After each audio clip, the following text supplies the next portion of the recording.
what I didn't do, as always. What about chat? No, yeah, I don't have chat up. And par for the course. Go 14. It's still showing the wrong title. 14. There we go. Yeah, because there's nothing like doing things in the present.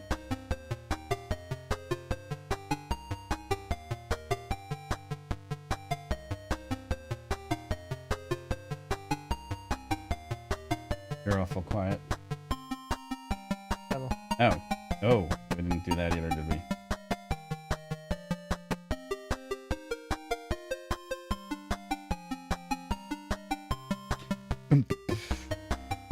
Alright, stream's up. That's good. That's always a plus. Good.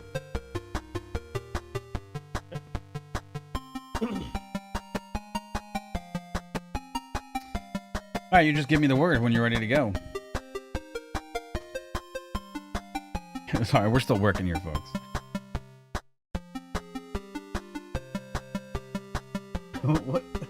What happened? Hold on.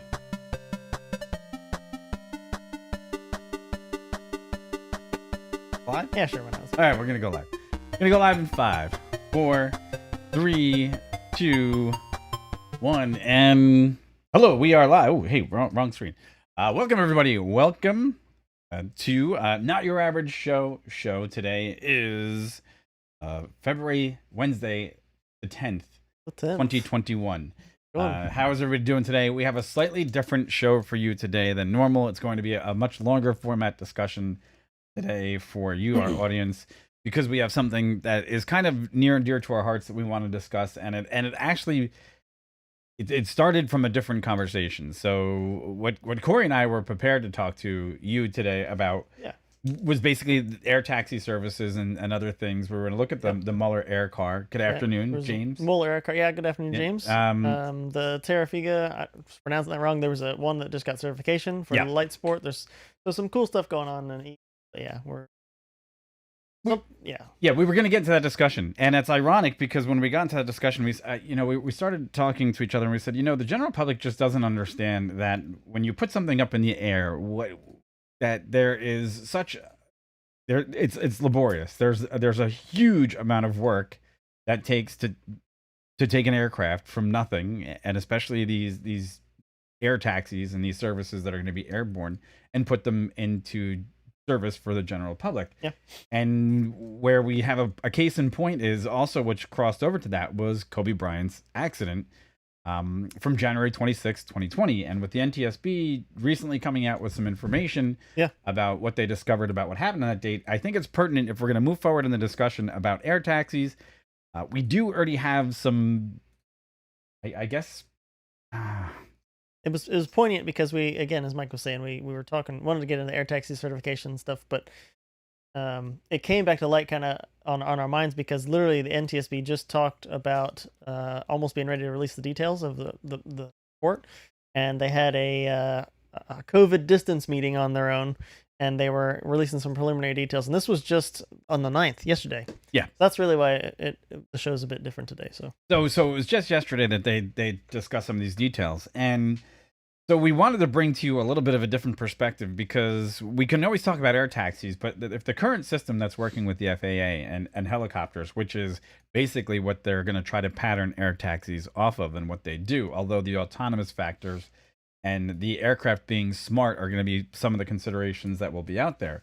It's also part of the discussion is to see what happened in the Kobe incident, because I think it's going to directly affect the regulations that are put forward for air taxi service. We both believe that is probably a primary consideration. Would you not agree, Corey? Yeah, low altitude passenger transport.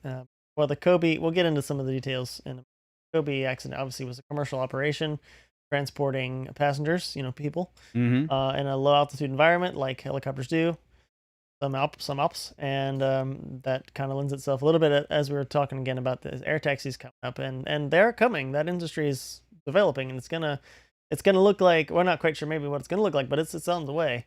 Part of the FAA and NTSB public, or rather the commercial operators, is really work out how's this gonna work. And as we get into in a moment, when we talk about this accident, what details as they haven't had the full report out yet, but as details Right. we know, um, they're not new problems They're not. really. So we'll get into that. So this emulates from the fact that the helicopter industry, in and of itself, we've both been in the industry for a long time. Oh yeah. So some of the things that we want to cover today, and just to give you a quick rundown of some of the things we're actually going to be discussing, and here it is in a nutshell. So in the Kobe Bryant accident, the first thing is the introduction of the topic itself and what sparked this, which we've gone through. It's these new aircraft that are going to be coming on scene, these air taxi services, which are all going to go through the same growing pains as the helicopter industry, because what goes up, unfortunately, in the universe of physics must come down. And coming back safely down to the ground is the real tricky part. So, in the introduction to the topic, we're also going to be what's the point of this discussion? What are our credentials? Basic information to give you an understanding of what actually happened in the Kobe Bryant incident, which is VFR versus IFR situations, which we're going to talk about some quick specifics there. DFIT and loss of control. And we're also going to go into the accident on January 26, 2020. And after that, we're going to talk about some of the hazardous attitudes that face pilots in the FAA's eyes. Also, threat and error management, which is it's an approach. It's a skill-based approach and a thought-provoking based approach on how to avoid certain situations like this. And another thing is, what's the problem with situational awareness? Now, Corey and I, we do come from a level of, I will say at this point, expertise in not as subject matter experts, but we have both handled this information because we do have extensive careers, like I said, in aviation. And so with that said, we're both rated helicopter pilots. We're both rated commercial pilots. We're both rated helicopter flight instructors. And at some time or another, both Corey and I held FAA instructor licenses as well as the EASA. So That was the European. That was the European. There's a different set of rules for training pilots. Yeah. Seeking European licenses. We did that too. Yeah. So we flew together in the same department for a major, one of the world's largest helicopter operators at the training facility for civilian operators. Yeah. Civilian operators. So we have that. We're both also. So that's our rotorcraft credentials. Okay. At the same point, we're both fixed wing rated pilots. We both have multi-engine land ratings. I have an ATP. That's the only difference is I've gotten an ATP. We both have experience in flying airplanes as well. Okay, so we also we both have our UAV licenses. Yep, we're both registered Part 107 drone operators. So, yep. So that is part of this. That's part of our background. So we're not throwing this out in the open to say, well, we just want to hack some information together on Kobe Bryant. No, we actually have I think between us almost 25 years of aviation experiences, plus how many countless students we have introduced to the world of helicopters that are now operating commercially in the helicopter industry globally. Okay, so that's something that we can say right there off the bat. Number two. So after that, if we look at that part of the discussion, number two is that's our credentials. But what's more or less the point of this? Okay, the point of this is not to criticize. We're not Monday morning quarterbacking. We're not trying to get anybody in trouble. We're not making a decision on the industry. We're not trying to call out the industry as being this, that, or the other thing. What it is basically trying to enlighten the general public on what are the risks, the challenges, and the situations that you may not hear from the perspective of a helicopter pilot, and how we try to avoid some situations like this because there's known risks. And unfortunately, with everything that you're doing, just driving your car, stepping into your bathroom, everything you do in life, there's an associated risk. And they're unavoidable.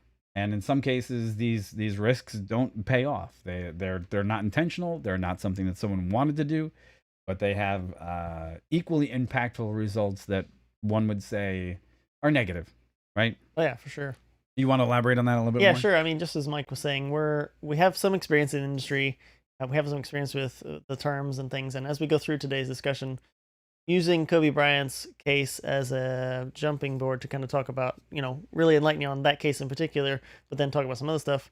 Again, as he mentioned, we're not going to go quite as much detail as you would if we were giving this presentation to somebody at our old workplace or people that are in the aviation industry as a whole. Right? This video is on YouTube Live, so we're trying to present this to anyone who might tune in that might be interested in why the title says NTSB Kobe Bryant. I mean, some of you may not know what NTSB even means. We'll get into that too. So it's a discussion that will have some terms we bring up, and sometime as we go through, we'll try to quickly define why we're even using that term, but then we won't go into, again, as much detail as we would Right. in an industry discussion, because there's just no time for that, and it wasn't really the aim of today's video anyway. So from that perspective, and well, we kick this off into the next area that we want to actually discuss, which is Corey mentioned the NTSB report, and this is part of that discussion. Like, what is NTSB? What is the NTSB? So the first thing I'm going to point to here really quickly is that we have from Vertical Magazine, which is an industry magazine for the rotorcraft helicopter industry, basically comes out with their discussion starting yesterday. on February 9th, Yep. 2021. That's basically the NTSB blames what's called spatial disorientation and calls for better training. And this is basically part of their diagnosis of what the National Transportation Safety Board has come back as recommendations. Now, before you even get to what that means, because I'm sure a lot of you at this point are asking yourself, well, what is spatial disorientation? And what could be better trained than a pilot doing their actual job? Well, there's a little bit more to that discussion. Okay. And basically when the NTSB produces reports such as this, there's a lot of Monday morning quarterbacking that goes on, right? But the first part that that should come forward is education.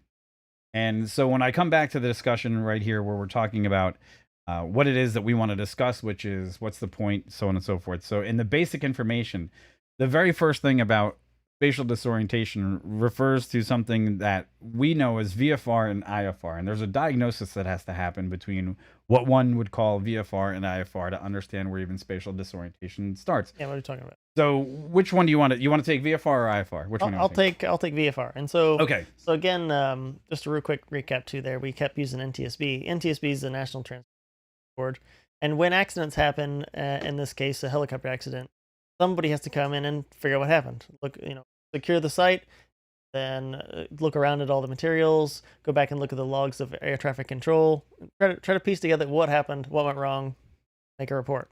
And so as Mike mentioned too, in the industry, you hear about these accidents. Of course, Kobe Bryant is a huge celebrity, so we all heard about it immediately. And, we're all trying to find out information about it and hopefully try to learn from it. But as he mentioned too, we tried to quell the desire of other pilots and our pilots ourselves to figure out and say, oh, this probably happened. This is what happened. They should have done this, all that kind of stuff. And we try to just not do that. Yeah. For one, it doesn't have any real meaningful value because we don't know those facts yet. And so to speculate on what should be done in that case, and then obviously to relate it to what maybe in our case in the past when we were teaching students, what should we help our students learn from that? You have to be careful what you try to take away until there's an actual report. And getting into that too, just to mention this NTSB article that came out just yesterday, or was commented on by Vertical rather. It's to point out that it's kind of preliminary findings. They made some talk about the report, but this is not the final report. So as we go through our video today, we're gonna use what we have to talk about, but we're not try to speculate. And I think we included a link in the description below to the NTSB Safety Board, their reporting structure, right? I put it so it's there. There's a link to the actual article, and right. then there's a link to the abstract of the meeting that this is all about. Why this is even in the so and if you guys want to read it again, it may or may not make sense to everyone at home. Yeah. But that's why we're about to fill in some gaps. So yeah, when we hit VFR. Yeah. So basically, falling in line with the discussion of what it is, if we're going to talk about and follow our format here, VFR versus IFR. So basically, when we go out to teach someone how to fly helicopters, what ends up happening is you have to take them out and they have to basically understand the rules of the road and how this machine operates, right? So you give them the cyclic, which is the directional control. You give them the collective. You give them the anti-torque pedals, so on and so forth. But when they're navigating the aircraft, once they get the basic fundamental structure of what it's like to fly a helicopter, which is almost like riding a unicycle in some respects, they build up that pattern in their memory. They understand what's going on with the aircraft. Then they have to understand how to navigate. And we call that visual flight rules. Okay, so dead reckoning, or a pilot basically gets behind the sticks of an aircraft, and what they do is they look outside on the horizon, and it's a beautiful day. You can see 30 miles in every direction, and they're operating in what's called VFR, visual flight rules, or VMC, visual meteorological conditions. Right. And that guy's just basically looking at, just like you look down the highway, he's looking down a highway, but he's looking down from 30 miles out in front, he's using towers, he's using bridges, roads, identifiable landmarks to basically navigate the aircraft. Exactly how you would, in the sense that you would say you're going to get in your car and go to the store or go to work, right? And you're on the interstate, like Mike was saying, driving, and it's a perfectly clear day. It's noon. It's well lit. Beautiful. You can see forever. Sure. That you could kind of equate that to VFR rules. The weather is really good. You can see visually. You can navigate and maneuver your vehicle visually by just looking outside. And there's no really obstructions other than maybe other cars, but you know. Okay. Right. If we were to just say, let's say when the weather, like, it's worse. Let's say you get up one day, go to work, and there's a pretty bad storm in the area. It's not bad enough you can't go in, but you're driving down the interstate. Maybe the rain is really heavy, or it's snowing where you are, right? And there's a lot of, it's hard to see stuff, and you don't want to bump into anything, so you might go slower that day, right? So you're consciously seeing something's different. I need to change how maybe I fly. And if we were to just say, again, the flight rules, VFR versus IFR, it has to do with weather, how well you can see, visibility, and then again, how high or low the clouds are, how many clouds are at that layer. That's a real quick description of like VFR versus IFR. So now, IFR is worse. Yeah, IFR is basically at this point when you've gotten out of the conditions which are called VMC and gotten into IMC, which is instrument meteorological conditions. That means you can no longer fly solely by reference to the ground. Okay, you can't see the ground anymore. It's gone. It's disappeared. It's obscured. And there's phases of this though. It's not just you can or cannot see outside the window. The FAA has different categories at which this happens. So if there's such and such amount of visibility loss and such amount of height of the ceiling of the clouds, that's how they generate these conditions of what they call the rules. And they're rules of the road, just rules like of the road. speed limits and stuff. They're rules. So this is what ends up happening when I'm a pilot and I'm suddenly looking outside and I see way out in the distance, I see a fog bank or something else that's going to challenge my ability to fly the aircraft from what we're going to say VMC to IMC, or now I'm going to lose all outside awareness. I'm going to have to transition to flying the aircraft to basically the instruments, which in this particular case could be what they call a 6-pack, which is just like speed gauge dials, almost like what's in your car.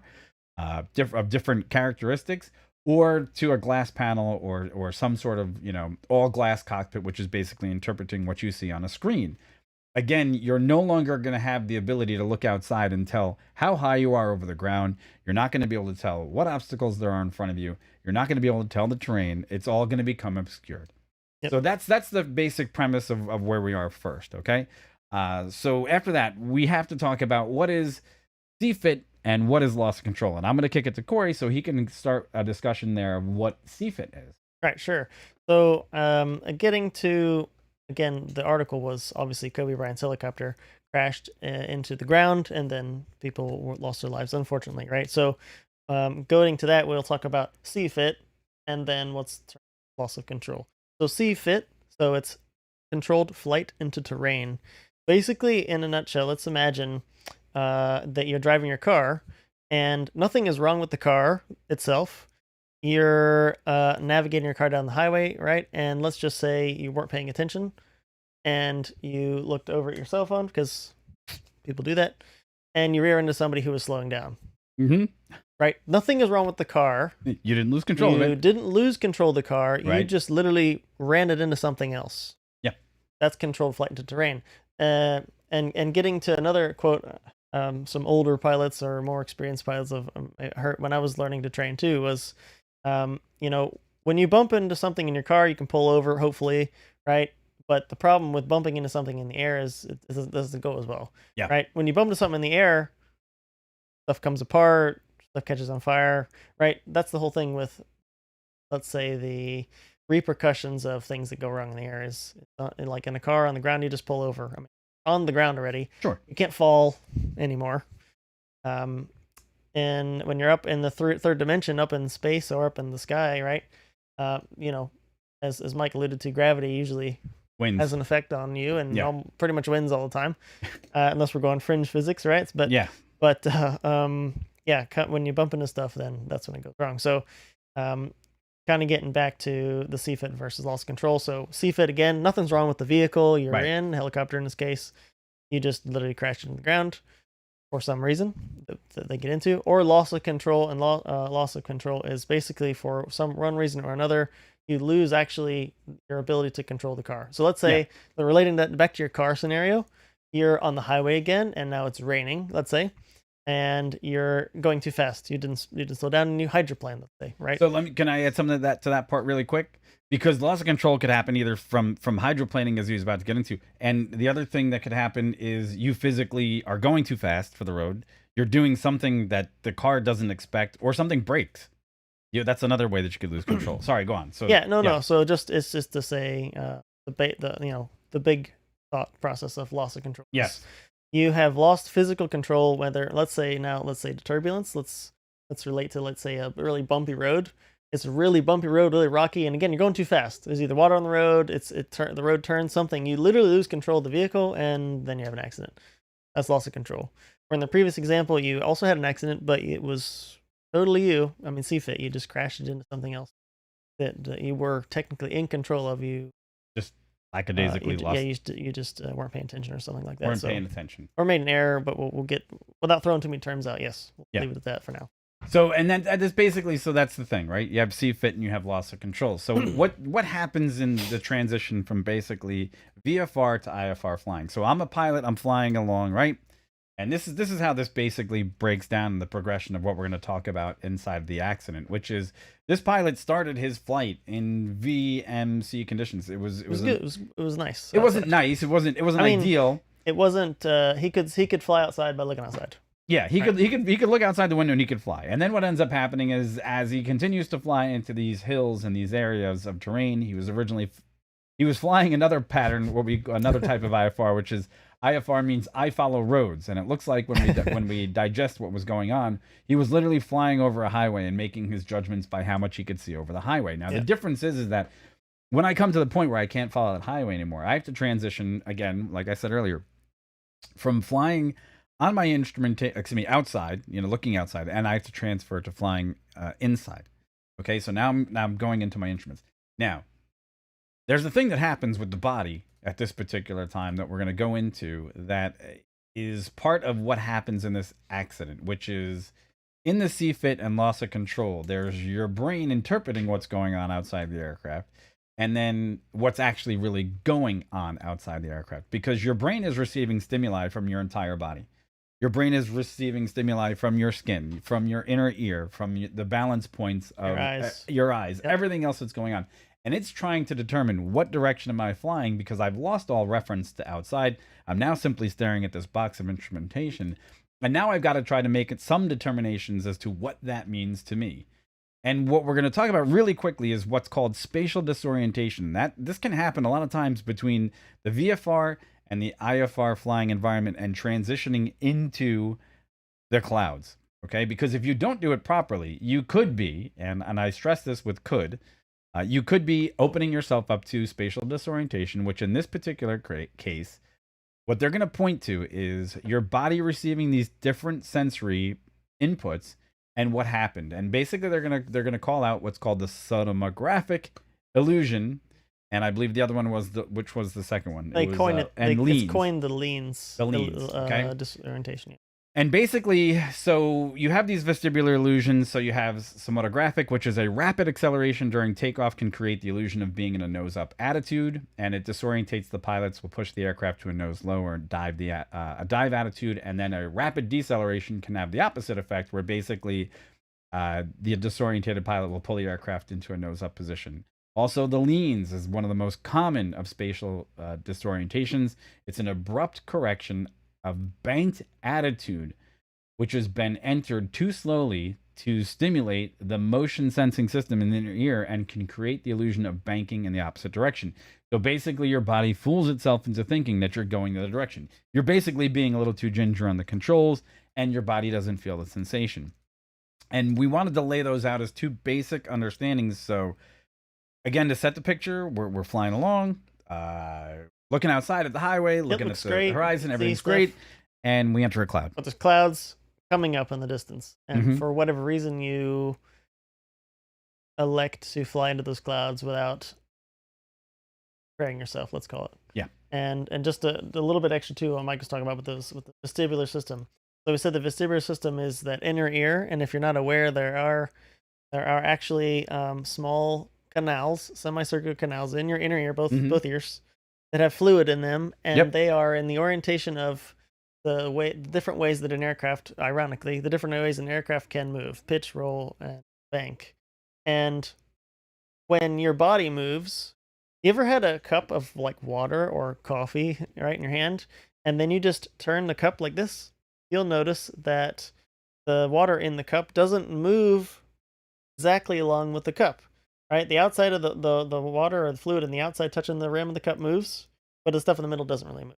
So there's that fluid has a resistance to move as the outside moves. So again, just like your body, if you move your head, the fluid inside doesn't just immediately move around there, and you have little sensors in there. Well, they're hairs, but little sensors that feel that fluid move, and that tells you your brain interprets that movement in each canal as like what your where your body is. So and that's what he's talking about with your inner ear really telling you what your orientation is, body's orientation. So now, if you're not a pilot and people can't experience this at home, what you can do, though, is if you have access to a swimming pool, what you can do is crouch into a little ball, right? Crouch into a little ball and do rolls in a swimming pool. Oh, yeah. And get to 3 or 4 and then try to figure out what direction you're actually in your then try to stand up in the shallow end, but close your eyes, and then just try to stand there, and you'll be disoriented, just like on a roller coaster. Sure. That's the vestibular system giving you errors. And the other one would be is if you want to turn around and go sit in a chair, in an office chair, close your eyes, curl up into a little ball, and have somebody spin you around. Pretty classic one. Yeah. Okay, classic one would be after about 30 seconds of spinning around, and if you were to stop, obviously we know what it's like to be dizzy because your vestibular system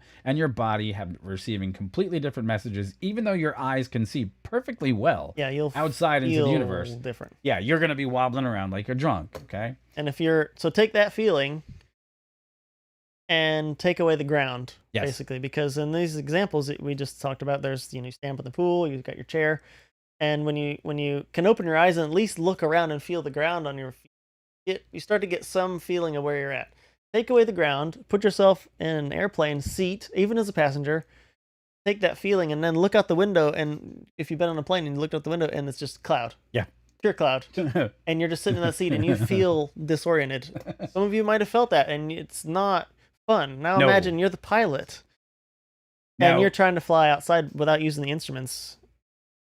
Now, I can tell you from firsthand experience, when you guys are sitting in the back of a passenger airplane, your window is about the size of a porthole. Okay? Yeah. I can tell you when you see 2 massive windows in front of you and they're filled with clouds rushing past you at over 160 knots and you're on final approach into a major airport, there's a slightly different system that's going on inside your body. You're at heightened awareness and things are a little different. Yeah. So you guys get a different perspective. But let's go into, I guess at this point, I want to go into the actual event, right? So we got a little bit of background and anything. If any of the stuff we've mentioned, right, we're a live show. If you guys have any questions about stuff we've mentioned, chat it away. Go ahead and put it in there, and we'll happy to circle back and just try to maybe tweak it and explanation for you a little bit. Of what it is. Of what, to help you guys get the accident. So, because, Mike, have at it with a recap of what the accident was. Okay, so here we go. This is the tough part, okay? Because again, if you, from the top of the actual broadcast, what we said is this is not calling people out. This is not laying blame. This is just what happened. These are the facts. This is what the NTSB report has found. It happens to be that we have experience as helicopter pilots and fixed-wing pilots that we can relate to this effectively because, getting into a helicopter and trying to fly a helicopter is challenging enough. Getting into a helicopter and trying to fly that same device in there's very little visibility is difficult. It's not an easy task. That's why not everyone is doing it. So by going by this is the report that basically came out. I do have it up here. So this is what came out in Vertical Magazine. All right. And Vertical Magazine, what they're basically saying is that helicopter crash that killed Kobe Bryant was caused by a pilot's flight into clouds and the ensuing spatial disorientation. And that's what the NTSB has come back and said.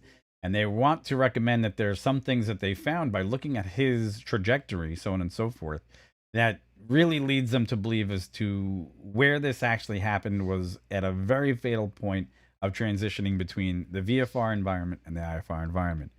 And basically they said that contributing to this is also the pilot's likely self-induced pressure, that the pilot's planned a continuation bias, which adversely affected his decision-making. And that means that basically the pilot at this point had taken all other focal points about what was going on with the aircraft, his passengers, and everything else, and his focus became on just flying and finishing and getting this flight done.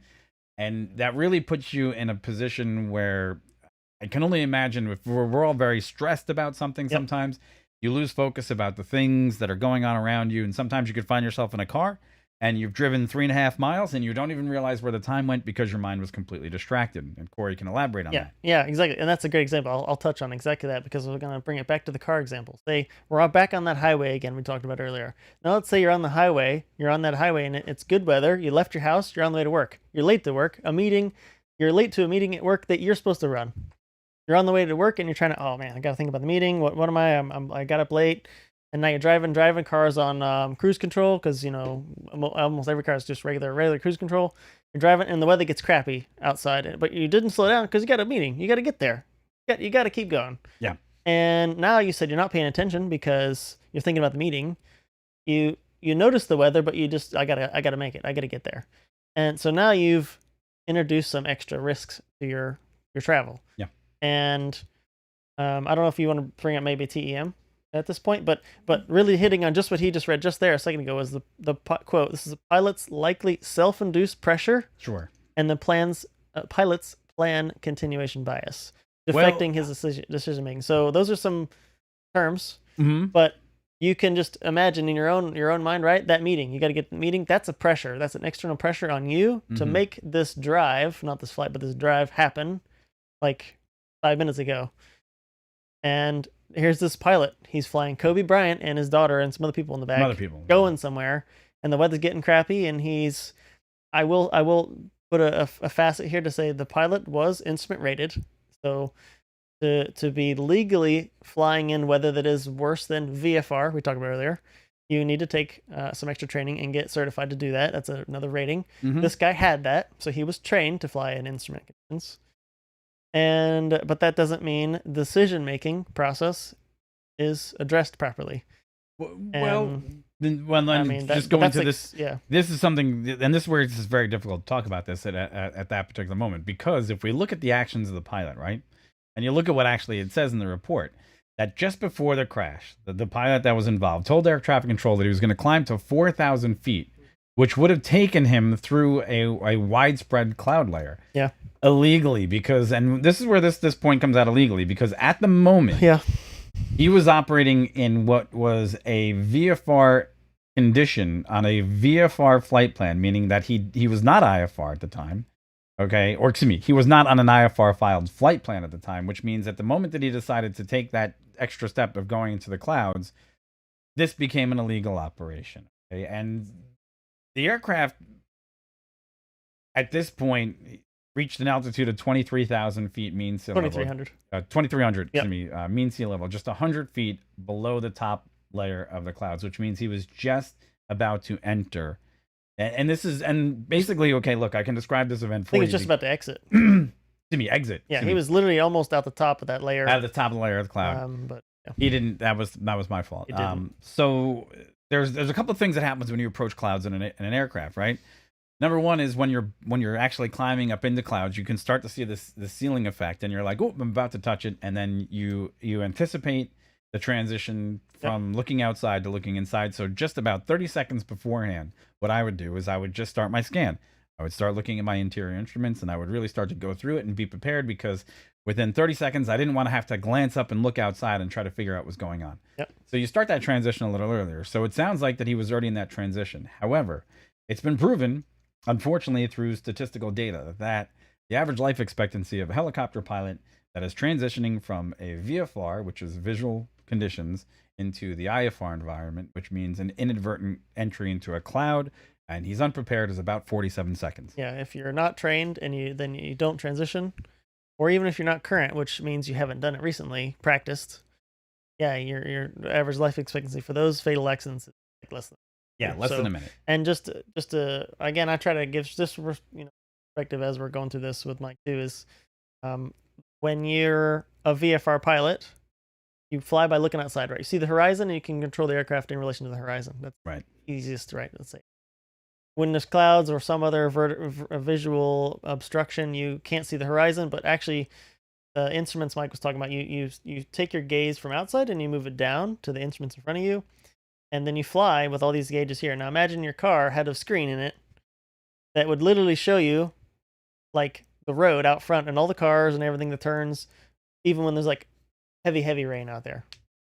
We have some instruments that are, again, not exactly like that, but just imagine you can still see basically how you're supposed to drive your car by looking at this other screen. Then you could drive in the rain much easier, right? Yeah, sure. So again, that's just go with that with like airplanes and helicopters flying from Sure. going VFR to IMC.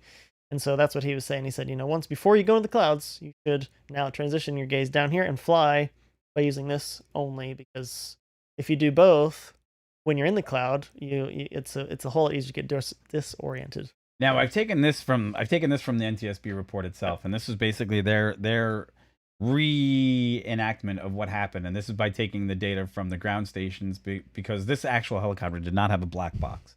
Okay, it's not required by law for this particular aircraft to have a black box, and that's okay.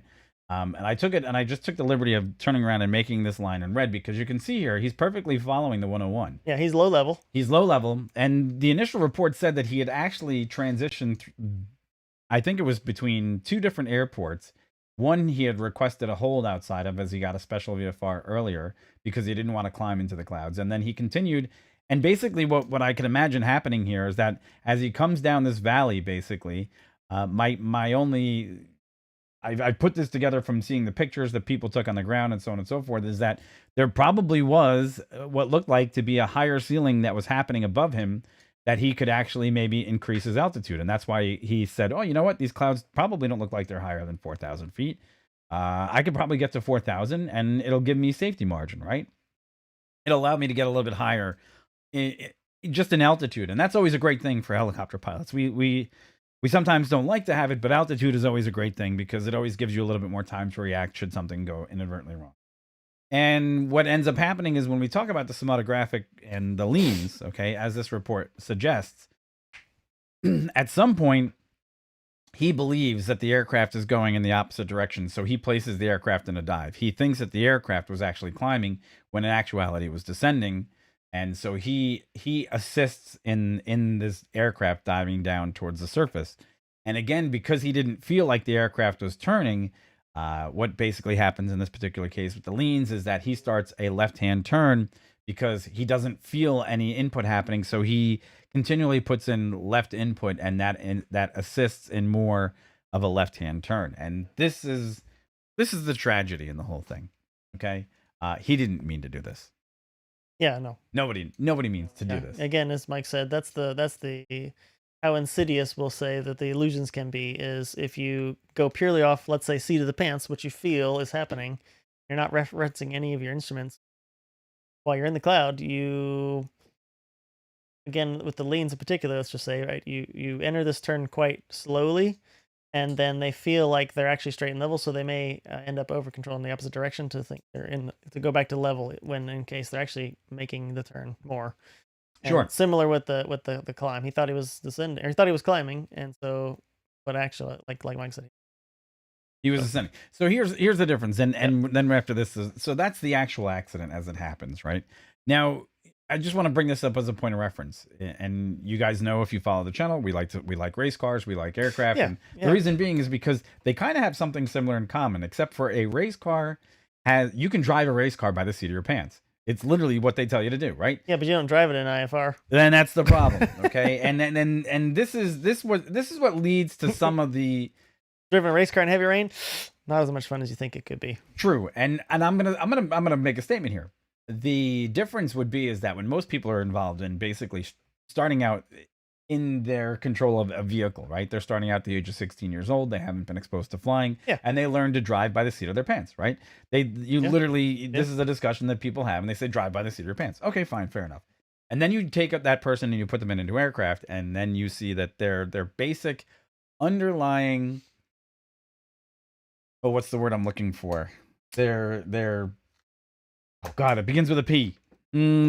Primacy. Their primacy. Oh, primacy. Their primacy is that they you drive by the seat of your pants, and you're Yeah. expecting that every time that you make an input with a steering wheel, that you're going to see an outside correlation with what the aircraft does. And with a cyclic and the collective, you're already in a totally foreign environment than what your body understands, because you're doing things that wouldn't naturally correlate, right? Yeah, if you're not aware, I won't go too much into it, but if you're not Yeah. aware, in a car, obviously you got a steering wheel. You got, turn signals on the sides, wipers maybe, and then you got pedals, at least the accelerator and the brake, but maybe the clutch. And then Mhm. maybe a shifter. Again, I know a lot of people don't even know how to drive manual these days, but there you go. In a helicopter, you've literally got this lever on your left. It's called the collective, and then it also has a twist grip on it. And then maybe there might be another twist grip depending on how Yeah, the what is- aircraft. So you got multiple twist grips possibly, maybe a button on the end, and then it goes up and down. And then you got this thing in the middle. It's a cyclic. So if you think like a fighter jet has a stick in the middle, it's think of that. That's kind of the It's relation, right? It's this yeah. thing goes forward. It moves all left and right, forward, aft, right? It's Okay. got a lot of movement. And then you got these pedals, but the pedals, like you can only push one at a time. So if you push both at the same time, that doesn't do anything, right? So you got pedals. They might have pedals you push with the ball of your foot, but then the top might have these other pedals. These are like the toe brakes, right? brakes. But other things on the pedals. Hold on. I mean, Here. and the cyclic has a bunch of buttons, most likely. Here. So Can I all summarize that's this? going on in a helicopter all the time. Yeah, can I summarize this? Yeah, sure. Okay, here's what you need to do then. Go out, buy yourself a unicycle, okay?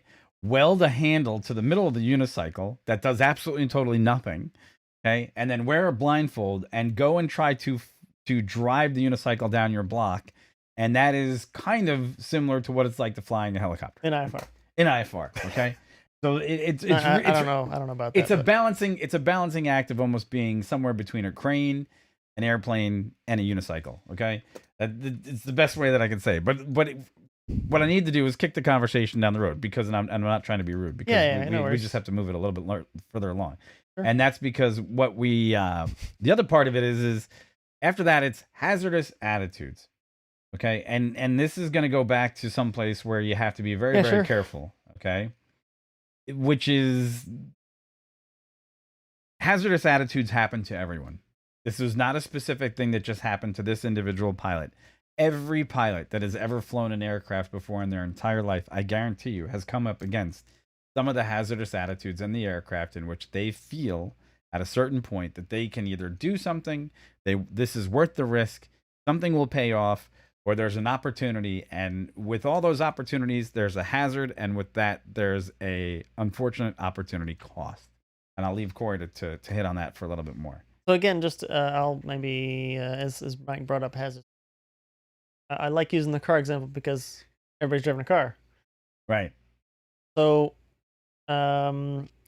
let's say you like to speed, which a lot of people do, and you get the feeling that, I can speed. I never get pulled over. I can speed. There's not really any big deal with it. There's nobody on the road.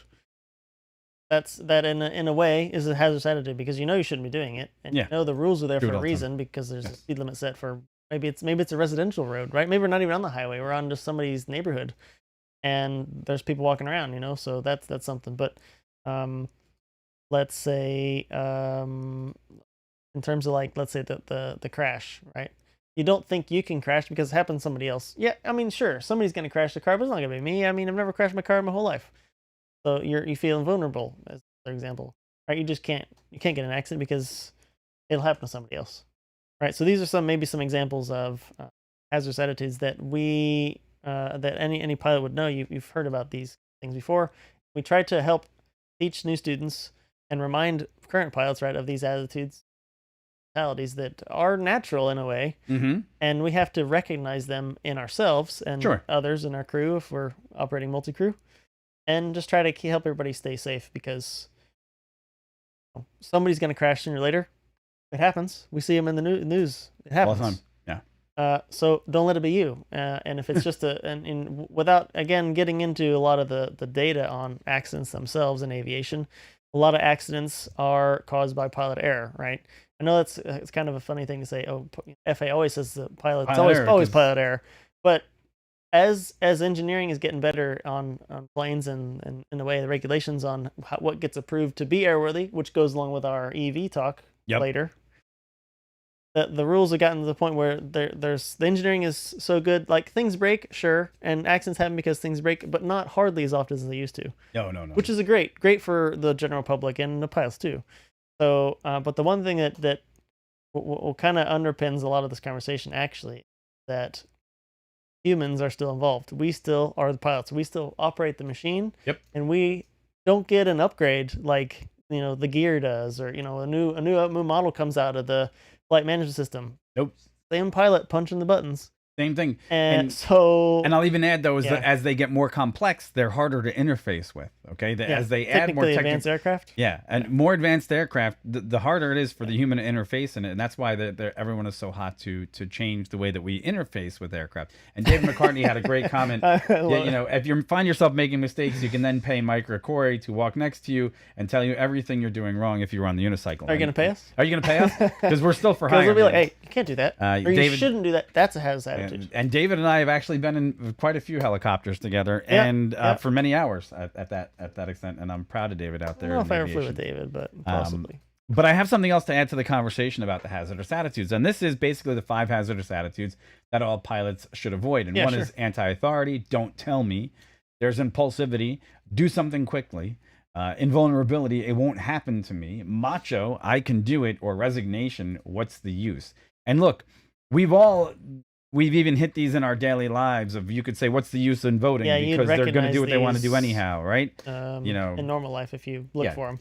You have this a lot in basic life. So it's just to reiterate the fact that these are things that pilots should be aware of, but the fact that you cannot blame one particular pilot on any given day for any one of these attitudes, because inherently part of these attitudes are being human. Okay, that's part of the human condition, and it's the human interface with the actual machine. So getting back on the final discussion here is, what is threat and error management? Because that's a big one. When we talk about threat and error management, wow, there's so much that goes on outside of the cockpit, and when that doesn't just start at the moment that you arrive in a situation. It's actually a long chain of events, and that means it could go back as far as to what you had for breakfast, what you drank the night before, what you did when you were doing your pre-flight, if you were distracted, if you had any emotional situations going on in your life. And then that's not even going to take on to the next step, which is what physically happened in the makeup and of environment. And so I'm going to lean on Corey again, because threat and error management, he's going to talk about some of the latent threats, some of the obvious threats that are out there, and just give you a little bit of background information on that real quick there. So go ahead. Of course, yeah. So again, oh geez, just closed my tab. Give me 2 seconds. You have. I will take it back. I'm still getting used to this mouse. The speed is. All right, so I'll preface what he's going to say. So what he's basically going to say is that there's external threats, and then there's internal threats, and then there's latent threats, which you're really not sure of. I'm ready. Yeah. And then you ready? Yeah, sure. All right, here you go. Finish your sentence. No, but go ahead. You go ahead. Okay, so threat and error management. Yeah. I mean, we just referenced this threat and error management. Like, what is it? Okay, so basically, threat and error management, it's just a model to help us understand risk and manage risk. If we're just in a quick nutshell, and I'm just pull up the actual definition of it. So threat and error management. Okay, what is it? Defined as just the process of timely detecting, interpreting, and promptly responding appropriately to threats, errors, and undesired aircraft states to ensure the outcome is essential. Okay, what does that mean? As Mike alluded to, there's things that go through your day that may affect how you perform later. Let's say you didn't eat breakfast that day, or you had a fight with your significant other, or unfortunately somebody in your family died the day before, but you still got this important meeting to go to tomorrow. Okay, you're human. That's gonna affect you the next day. That's normal too. Night of sleep, right? Yeah. That's normal. Yeah, you didn't get enough sleep. Maybe it's nothing. Maybe it's not super life changing. Maybe you just had this really big. Maybe you're younger and or in school again. And you're taking exams the next day, and you stayed up the last 3 days because studying the whole time. Well, hopefully that helps you. But a lot of times, interrupting all your sleep like that is usually not gonna help you. Right. So, Now imagine you're gonna go fly an aircraft as a pilot, or drive your car on a long distance trip, right? Anything that's something that requires you to manipulate the vehicle for some amount of time. If you can identify those things before you get in the aircraft or get in the car, then you might be able to manage that. Let's say you skip breakfast. Well, maybe your plan on your long drive today, is to stop at the freaking gas station. You don't need gas, but you can get a snack. Sweet, you've managed that. You've done Right. something about that. You recognized it before it became a problem, 3 hours down the road, and you're like, I'll pick up a snack. Cool. Same thing with airplane or, going to fly a helicopter. There's things that would be risk and add pressure, and you try to look at managing those. So this guy, and again, I'll just maybe do a little bit, talk about this and then flip it back to my mic. But Mm-hmm. an easy one, first one that comes to mind is a risk of this guy's flight.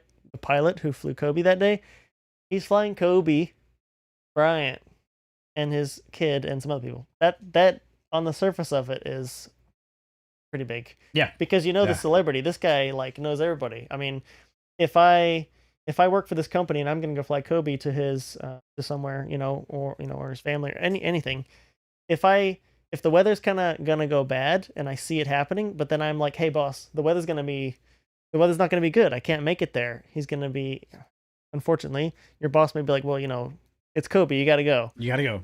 That is a horrible thing to say. Because now Well- there's pressure there, and I understand that there's some of that is in the industry, and that's a whole nother thing. That's a We'll whole go- nother We'll go thing. into that. Pressure to get the job done from maybe internal pressure from yourself or the guy who's paying your bills. But anyway, and again, That we could becomes talk a threat. about threat and management for Forever. a long time. It's Wait. a good model, but the long and short of it is identifying things before they become an issue and actively mitigating them or trying to address them before they become an issue, and they would place you in a situation you don't want to be in, which is Sure. what's called an undesired aircraft state. And so one other thing that I want to highlight there is also talking about errors, because errors are sometimes things that you commit that you don't even know you're making the mistake, okay? And these can be functional things that you yourself, you know how to properly fly an aircraft, you know how to properly drive. At that particular moment, okay, you didn't see a curb or you didn't see this, that you were getting too close to this car, and well, you knowingly took an action. It was the wrong action because it was an error. So at the same time that there's these threats that are out there that are happening all along, you're also still balancing what's going on that you can't control around the aircraft. Okay, there's a bird. Okay, when you're driving a car, you don't think twice about birds because people, you hit a bird with your car and it's like, oh crap, poor Try not bird. to, but I mean, Yeah, you're trying not to.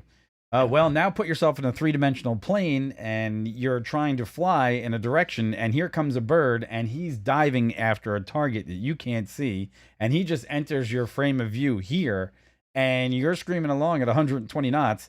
Guess what? Whether or not there's not going to be like this moment where there's two people coming onward each other in cars and one tries to turn the other way, so on and so forth, because he might not even know you're coming.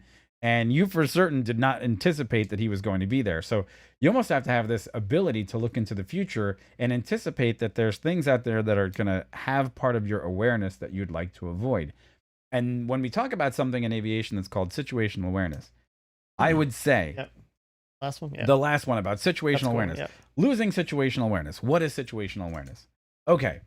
As I sit in this chair, what am I aware of? I'm aware of that I'm in a house. I have my buddy over here that I'm doing a show with. I'm aware of the camera. I'm aware of the microphone. I'm aware of my computer. Where the temperature, And the temperature. all And, that kind of stuff. yeah, all this other stuff that's going on around me. And that is building a mental picture inside of my mind so that not only the information that is shipped into me via my eyes, not only from the things that I'm listening to, right? That is building part of my situation. But I'm also aware of what day it is. I'm also aware of the sensitivity of the topic of talking about Kobe Bryant and that people passed away and that it's an important thing that should be discussed openly but not judgmentally. And that the only way that we're going to learn something going forward is by trying to contribute something positive to the conversation. And at that same point, that's situational awareness. You're always constantly aware of your surroundings. You're making a diagnosis of what's going on around you, and you're also trying to highlight using your perceptions, whether it be even the side view of your eyeballs, the little, temperature on your skin of what's going on around you. That could be potential hazards that are going to be entering the picture in the not too distant future. Now, when we're doing this in a car, okay, you're kind of cocooned and you're hauling ass down the road, right? And you're judging 3 or 4 different things. You're judging maybe how fast are you going compared to this car around you? What's the width of my lane? And what might possibly be the future conditions of the road that I see in front of me? And then guess what? You're cruising along 85 miles an hour. You don't see it, and it's a pothole. All right. The next thing you know is that pothole disturbed you. It took you out of your flow, and for a second, you were jarred. And without knowing it, you've lost your situational awareness because as you hit that pothole, you made a correction and did something that was out of character for that particular situation, like slam on the brakes because it startled you. But what you didn't realize is that what was right behind you was a guy on a motorcycle. You weren't, again, as Mike said, totally not aware that he was there. Right. So you knew, and you know what? In this particular case, you might have looked up and saw that gentleman in your rearview mirror just seconds ago and not had the wherewithal to understand that startling moment caused you or broke your chain of focus and drew you out of your situational awareness. And that's the best way that I could describe it as a layman terms, because in aviation, the problem is that situational awareness is, if you're not paying attention, you could drop 500 feet in altitude and not even catch it if you're not looking at the instrumentation. Okay? It happens fairly easily. It's not something that, unless you're sitting there and studying it. And the problem is with situational awareness, especially when it comes in these environments and you're staring at a screen, if you hypersensitively look at one particular thing, okay, and if you overly concentrate, say, on your airspeed or your altitude or how much, turbines torque that you're pulling at the time, what ends up also happening is your situational awareness about other things that are happening around you completely dissolves to zero. Yeah, start closing in. So you have two different focuses. One is that you have to be available to the outside environment as things are changing and shifting about you. The other one is that you have to be hypersensitive towards things that are mission critical. And at the same time, you can't allow any one of those to erode or evaporate your ability to focus on the mission at hand. Difficult. And this is what happens in these cases. And this is why these are often considered tragedies, because no one goes in there with the expectation of losing situational awareness. No one goes in there thinking to themselves, that's exactly what's going to happen to me right at this particular moment, because you can't predict everything that happens in the future. It's unfortunate. And this is why we have problems like what's arisen with Kobe's incident. I'm sorry? Yeah. No, and they're, hey, man, situational awareness. Yeah. Yep. So, I mean, No, go ahead. What do you got? Go towards the end to wrap it up, or? Sure, you can start wrapping it up. Yeah, I mean, just getting back to the one article again today from Vertical, it just says near the end, it says, not the first time, question mark. So in choosing to continue VFR into IMC, which is not an uncommon occurrence, somebody they were interviewing suggested that the pilot fell prey to what's colloquially called sudden loss of judgment. And so basically the scenario, he's flying along, realizes he's sort of getting boxed in by the visibility, and then he must have made a decision. You know what? I'm going to just punch up through the clouds and get on top. And then he tried that. And as we talked through, as we explained some of you guys some of the terms earlier, he got into the clouds, didn't transition quite well to the instruments, and then thought he was climbing straight and level, they think, and he instead started to level off and then make a descending left turn. Which is tragic. And that leads to what we said again about nothing was mechanically wrong. He just literally lost control, and that was it. Lost his awareness, and fortunately, he bumped into a hill. And so rarely in the case of aviation does something that is airworthy strike the ground and do remarkably well, because unfortunately what a lot of people also forget is that aircraft are not built to impact the ground. Aircraft are built to fly. They're built out of lightweight materials, mostly aluminums and composites, and these things don't like outside strikes. Matter of fact, one of the things that I always used to fear all the time was a rotor strike, man rotor strike of a bird, because God, the movies are not accurate. Let's just say that. Yeah, because any movie where you see a helicopter like chopping like a building or something else with its blades. No, that doesn't happen. No, that's not how that quite works. You whack a main rotor blade hard enough and you put the main rotor, system out of balance, and you have literally seconds before that aircraft will decide to eat itself alive as the vibrations throw itself will apart. Just literally tear itself apart. We should actually, it's a good just idea. imagine, like, okay, here you go, crazy like real world example. Ceiling fan. Mike's got a ceiling fan on his ceiling here. It's got 5 blades. The ceiling fan. You guys know what a ceiling fan is. Turn the ceiling fan on, and it spins and it's fine. It blows air, and hey, awesome, sweet. Turn it off. Take one of the blades off, and then turn it on. Yeah. It doesn't work as well. It ain't gonna stay in that ceiling and it might for very not long. even stay up there very long. No. And that's exactly the whole idea. Now imagine it's turning at about 450 RPMs. Oh yeah. and it's got a lot more weight, and it's a whole lot bigger, and boom, there you go. It's and that's the only thing holding you in the air. We could go. What's so funny? I just thought of something. We have to do helicopter movie bullshit. So the things that we find in helicopter movies that Almost are complete every and total single BS. one of them are bullshit. Yeah, because like one of my other favorite ones is when they always get in the helicopter and they're talking to each other like Right. this and nobody's wearing headsets. Oh, So I'm that's going, my yeah, that's favorite. not happening. Hey, That's not- hey, where should we go? Where should we go? I'm Yeah. like, dude, you can't hear anything. You can't he's hear saying. Come on. anything. It's so loud. My favorite in is that when they thing. start up there's some movie and they start up a Schweitzer, which Yeah. is piston helicopter, piston Yeah. powered, and it goes and it immediately. sounds like a turbine. I'm like, Yeah. that's not. Or it's flying along and it sounds like a Huey. You Yeah. guys heard like Vietnam. I think I'm like, that doesn't even have this. No, that's not how that sounds. or the Schweitzer that was in The Edge of Tomorrow, where they Oh, turn it around. started up and yeah, took it starts off, it up and he takes turbine off within powered, It seconds. was up in like 20 seconds. Yeah, I'm it's like, no, dude. The startup for a Schweitzer is like at least all the a good helicopter 3.5 pilots out there minutes. going, that's- Yeah, not gonna happen. So we could But go into anyway. lots of other things. Look, the point of this is yes, we have experience in aviation. We are rated helicopter pilots. We have done this for a long time. We've flown numerous different types of aircraft, including fixed wings. This is not something that we're doing just to poke fun at any situation. We just want to make sure that people have some sort of awareness, because what you're getting from the media is great. What you're getting from articles is fantastic, but the difference is there comes with it a little bit more of an understanding. And if you wanted more depth, and you really wanted to understand why it's a little bit more passionate to us, is because and here, just on the Not Your Average show is that is we try to encompass racing, space, aviation, because they have a lot of very similar things inside of them, which is speed, men challenging themselves to do different things and high stress environments, and they have this ability to project the image of man conquering, right? And that's one of the things about aviation that's kind of cool. Unfortunately, it doesn't always go that way. So again, on my bit there, for today's show, it was something that obviously hit in our kind of industry, and we could talk about it with a bit more perspective that maybe some of you guys who watch the show didn't really have. And of course, it has Kobe Bryant in it, which everybody knows Kobe Bryant. So it's somebody that everybody could relate to, and I'm sure almost everybody would have heard about this accident last year. So we could talk about it a bit. Maybe gives you guys a little bit more perspective. I don't know, Mike, if you want to, but when the actual, I imagine, when the actual like full report comes out, it'll have a lot more detail. Oh yeah. And we'll have to cull through that too, because they go into like metallurgy and all that, and we'll pick out, and we'll probably have another show on that, because it'll probably be interesting, not on the tragedy, of course, but maybe interesting on aspects. We'll have to see what happens. And there's also the future development of these air taxi services. That they're going to hit these same challenges.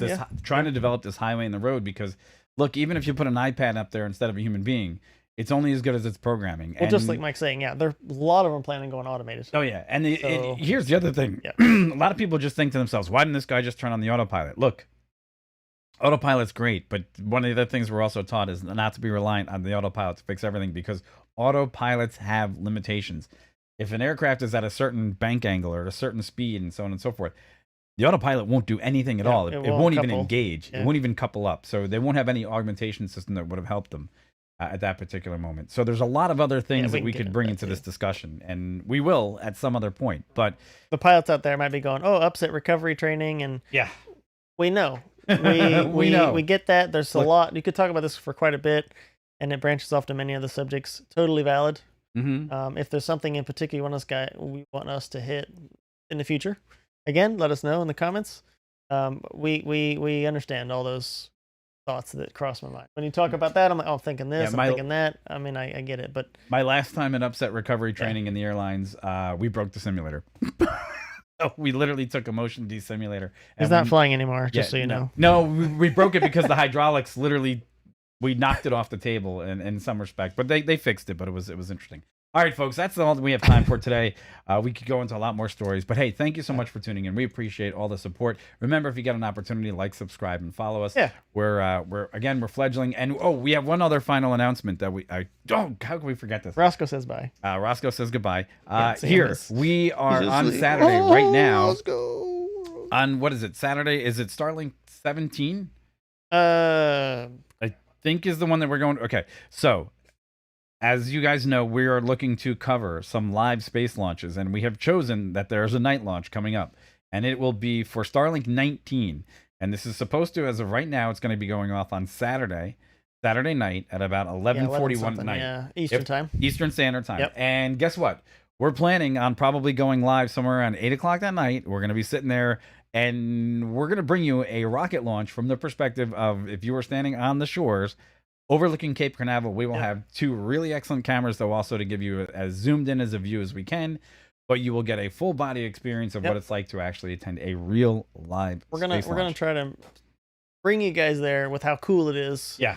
To be there. Night launches are particularly cool, and we hope the weather is good. It's a new moon Saturday, I think. No, nice. Thursday. New moon tomorrow. Okay. New moon tomorrow, so it should be quite dark. Right. If you haven't seen a rocket launch at night close, it's literally like the sun's rising. It's super cool. It's super cool. So and we'll see. Yeah, we're gonna try to make it work. We're going to try to bring you the sounds, the sights, the feelings, because all you ever get on TV or the SpaceX coverage is a little box with a rocket in the middle of it.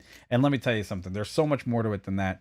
To see this thing hit the velocities that it does and how it leaves the actual Earth, that it's fantastic. Yeah. And this probably won't be the first nor the last opportunity to do this. Yeah. We'll probably do it multiple times, but try some more. We're gonna do this for you guys. So we're putting the plans together. We got the equipment together, and we're looking forward to bringing you guys that live on Saturday. So we're gonna make another video for that as well. Should be good. So look out for that. So thanks again for tuning in. And our Rolex video, the next one's coming too. I had a couple of editing issues. I mean, we're working on it. I'm working on it. Yeah. I had an editing issue. I got to fix 2 things, but as soon as I do, I'll get the rest out, and hopefully we'll get that out to you by Saturday or Sunday. But yeah, we're excited about the launch, so stay tuned for that. It was gonna be Friday morning. They've already moved it for weather. Yeah. So just stay tuned. Well, yeah, we're gonna go live when it's when we're able to. When we're able to, and if we know that there's our next video on Friday, we'll update you, obviously. Yeah, sure. So, there you go. All right, everybody. Have a great day. We will see you come Friday afternoon at about 2 o'clock, and then hopefully we'll see you over the weekend for the lunch. Take it easy. Take care. Stay safe. We'll see you. Like, subscribe, follow, please. Yeah. Next time. All right, later, guys. Peace.